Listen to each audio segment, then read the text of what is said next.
Learn English with English Thing Lab.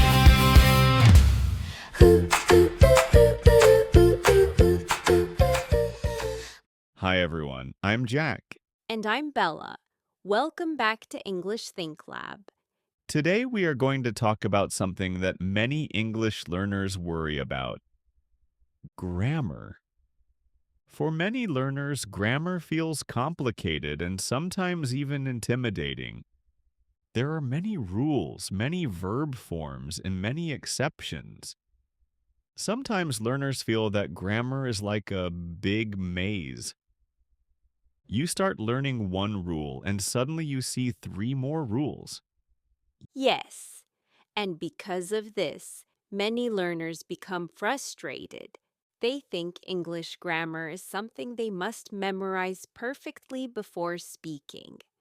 So they spend a lot of time reading grammar books. They study rules. They try to understand every detail. But when they try to speak, they still feel nervous. This happens because grammar is not only about rules, grammar is about patterns. Languages are systems with patterns that repeat again and again. And once you recognize these patterns, the language suddenly becomes much easier. Think about grammar like the structure of a building. When you build a house, the most important part is the foundation. If the foundation is strong, the rest of the house becomes easier to build. If the foundation is weak, everything becomes unstable. The same thing happens in language learning. If you understand the basic grammar structure of English, you can start building sentences very quickly. And you do not need to learn hundreds of rules. You only need to understand a few important principles. Today, we are going to explore the grammar foundation that every English learner needs. By the end of this episode, you will understand how English sentences work. And once you understand the structure, learning new grammar will become much easier.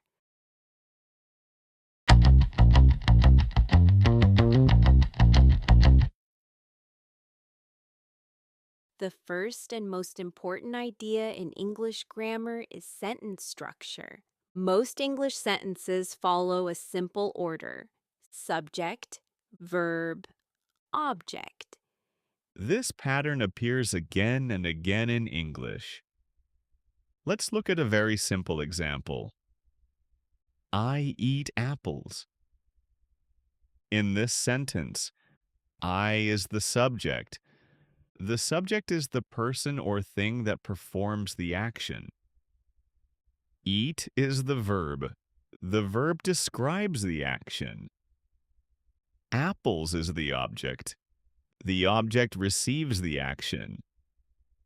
Let's explore more examples. She drinks coffee. They watch movies. We read books. He plays football. In every example, the structure remains the same. Subject, verb, object. This predictable structure is one of the reasons English is considered relatively easy to learn. However, learners sometimes make mistakes because their native language may use a different word order. Some languages place verbs at the end of the sentence. Others allow flexible word order. But English usually keeps this order very stable. When learners start thinking in this pattern, their sentences become clearer and more natural. Instead of translating word by word, they can start building sentences using the English structure. This small shift in thinking can make a big difference. Understanding sentence structure is the first step towards speaking English with confidence.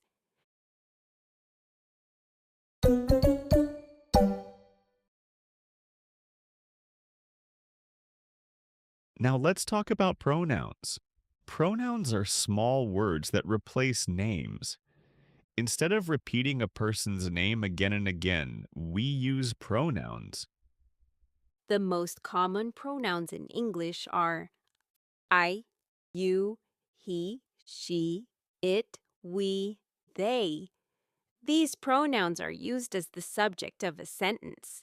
Let's look at some examples. I study English every day.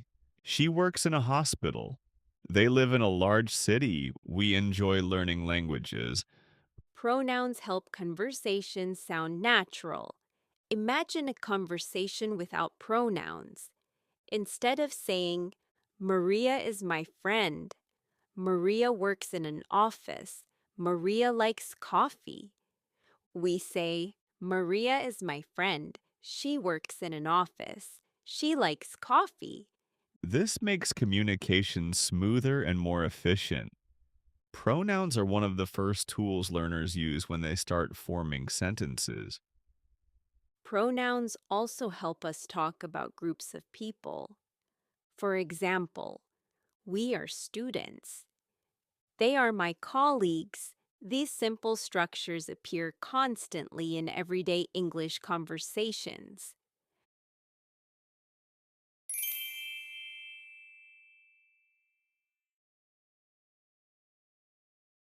Now we will talk about one of the most important verbs in English, the verb to be.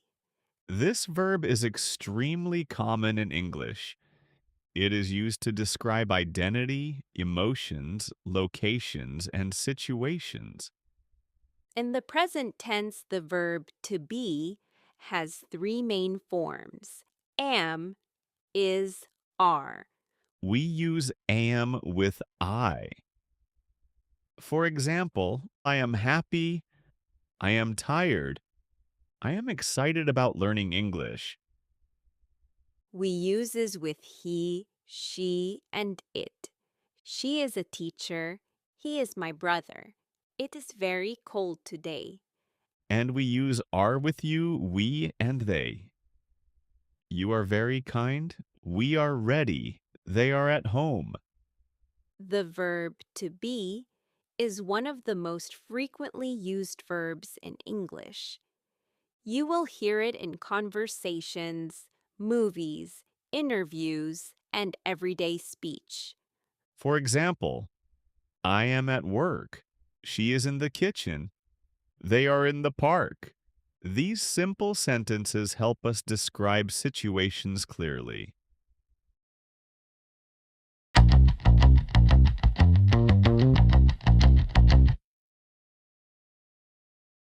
Another essential grammar structure is the simple present tense.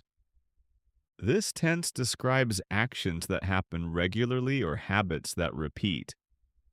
For example, I drink coffee every morning. She studies English every evening. They work in an office. We watch movies on weekends. There is one important rule in the simple present tense. With he, she, and it, we usually add s to the verb. Let's see an example. I work, but she works.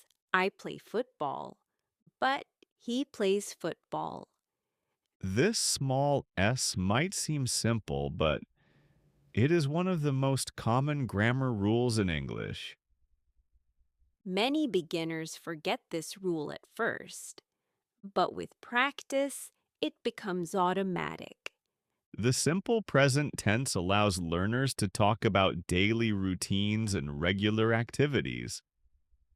For example, I wake up at 7, I go to work, I drink coffee, I study English. These simple sentences describe everyday life.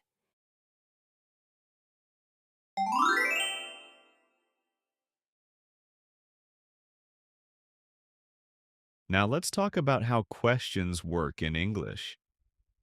Questions are extremely important in conversations. They allow us to gather information and interact with others. In the simple present tense, we use do and does.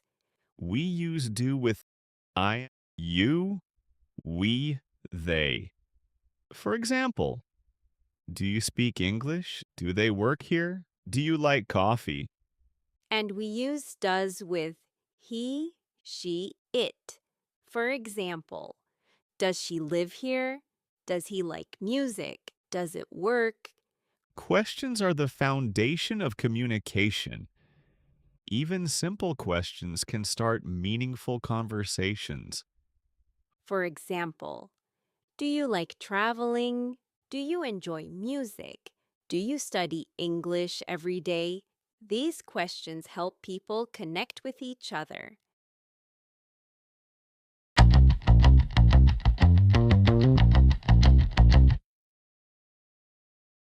Now let's talk about negative sentences. Negative sentences help us say that something is not true.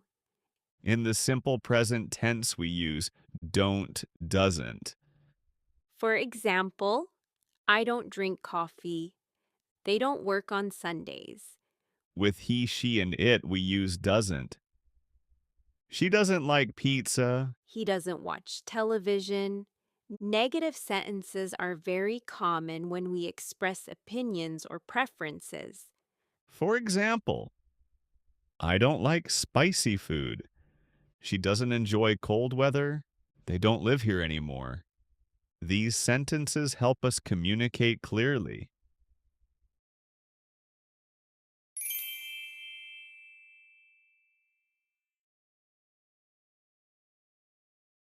Now let's explore articles. Articles are small words that appear before nouns. The three main articles in English are a and, the. We use a when we talk about something general. For example, I saw a dog. She bought a book. We use in before vowel sounds. For example, an apple, an idea, an orange. The article the is used when we talk about something specific. For example, the restaurant is very popular. The book on the table is mine.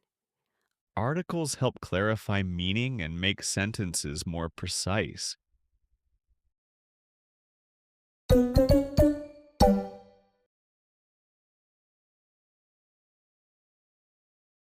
Now let's combine everything we learned today.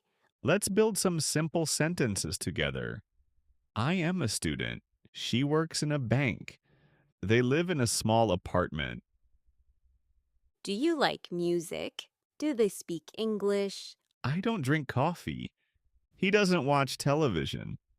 These sentences may look simple, but they are extremely powerful. With these structures, learners can already communicate many ideas.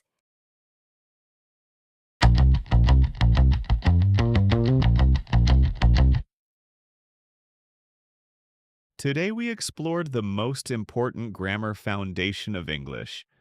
Sentence structure, pronouns, the verb to be, simple present tense, questions, negative sentences, and articles. These grammar tools allow learners to build clear and meaningful sentences.